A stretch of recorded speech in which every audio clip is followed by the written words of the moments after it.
Bismillahirrahmanirrahim. Алладан қорқу. Кейбір данышман кишилер мындай дешет. Ден соолуктун чың болушу аз тамактанууда. Жан дүйнөнүн тазалыгы күнөөдөн оолак болууда. Диндин тууралыгы Алла жараткан пенделердин эң улуусу болгон Мухаммед саллаллаху алейхи вассалам пайгамбардын жакшы адебинен үлгү алып жашоодо. Алла Таала Кур'ан-ы Каримде мындай дейт: О момундар, Алладан корккула. Жан ээси эртеңкиге эмне даярдаганын карасынчы. Алладан корккула. Анткени Алла силердин эмне кылып жатканыңардан кабардар. Аяттын мазмуну төмөндөгүчө. Алладан корккула, ага моюн сунгула. Материалдык жана руханий кыйынчылыкка дуушар болгондорго жардам бергиле. Ар дайым Алла жолунда болгула. Кыямат күнү анын сыйлыгын аласыңар.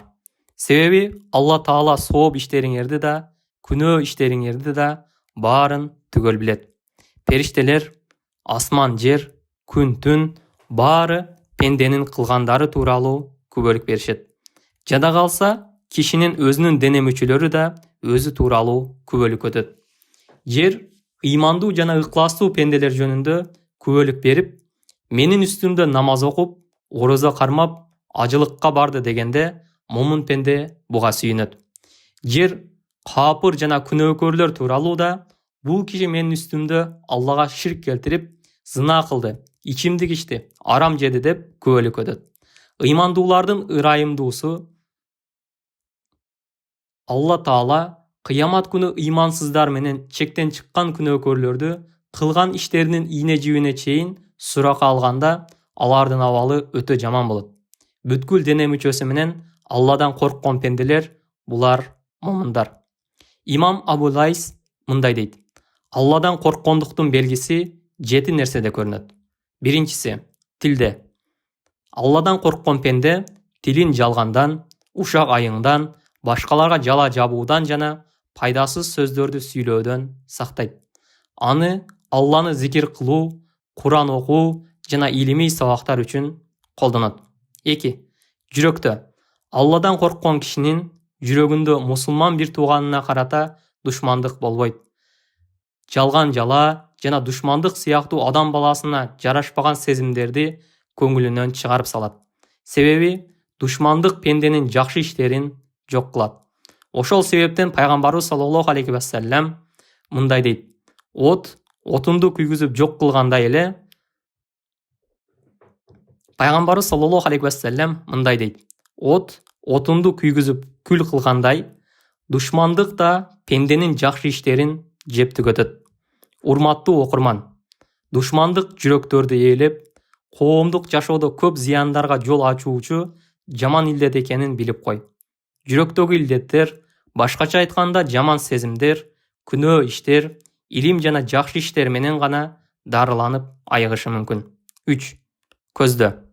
Алладан корккон пенде арам оокатка, акысы жок кийимге жана жат бирөөгө көз артпайт. Дүйнөгө сугалактык жана бардык нерсеге ээ болуу үчүн көз салбай, сабак алуу үчүн назар салат. Арам нерселерге кароодон өзүн тыят. Алланын элчиси саллаллаху алейхи вассалам мындай дейт: Ким көзүн арам нерселер менен толтурса, Алла Таала кыямат күнү анын көзүн от менен толтурат. 4. Курсакта. Алладан корккон пенде курсагына арам тамак киргизбейт.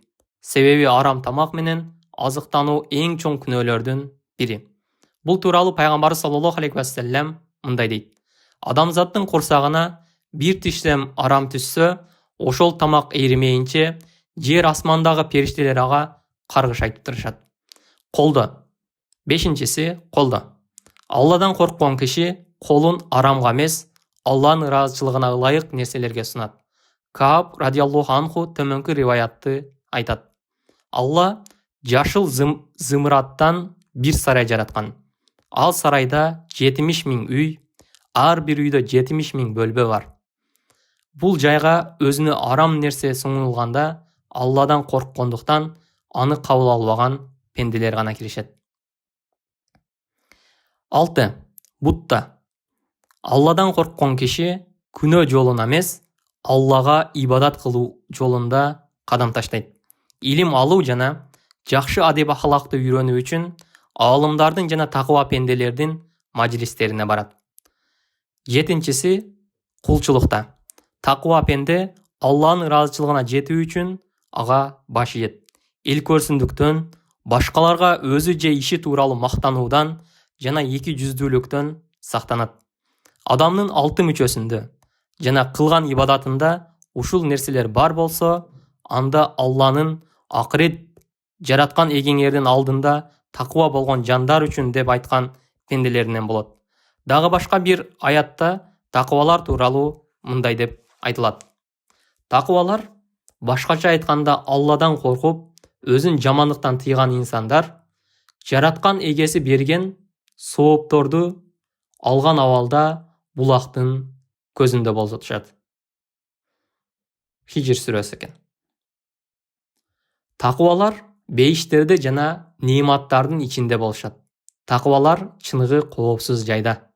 Жогорудагы аяттарда Алла Таала такыба момундардын кыямат күнүндөгү азаптан кутулаарын билдирген. Момун пенденин Алладан коркуу менен бирге анын мээриминен үмүт кылышы, Алланын ырайымына таянышы, андан эч үмүт үзбөшү керек. Алла Таала мындай дейт: айткын, о өзүнө зулумдук кылгандар, Алланын ырайымынан үмүтсүз болбогула, анткени Алла баардык күнөөлөрдү кечире алат. Албетте ал өтө кечиримдүү, абдан мээримдүү. Икая. Азирети Дауд пайгамбар алейхиссалам Забур окуп отурган эле. Бир убакта жерде сойлоп бараткан кызыл куртту көрүп, өзүнчө Алла Таала бул куртту эмне максатта жаратты экен деп кобурайт. Алланын буйругу менен куртка тил бүтүп, Дауд пайгамбарга: "О Алланын пайгамбары, Алла Таала күн сайын 1000 жолунан Субханаллахи вальхамдулиллахи ва ла илаха илlallohu валлаху акбар деп кечинде 1000 жолу Алланын умми окуу жазууну билбеген пайгамбарына, анын сахабаларына жана урук тукумуна салават саламдар болсун деп айтууну илхам кылды. Сен зикир кылганда эмнелерди айтасың? Мага да айтсаң, пайдаланайын" дейт.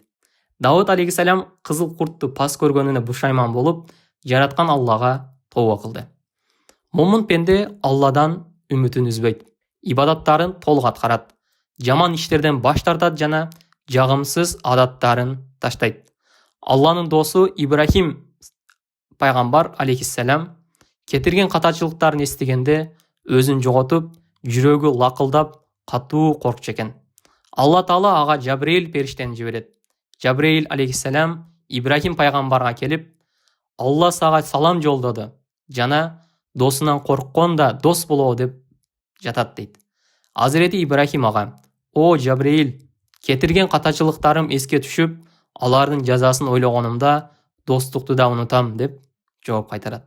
Пайгамбарлар, олиялар жана такыба инсандар ушундай эле. Сен да ойлон.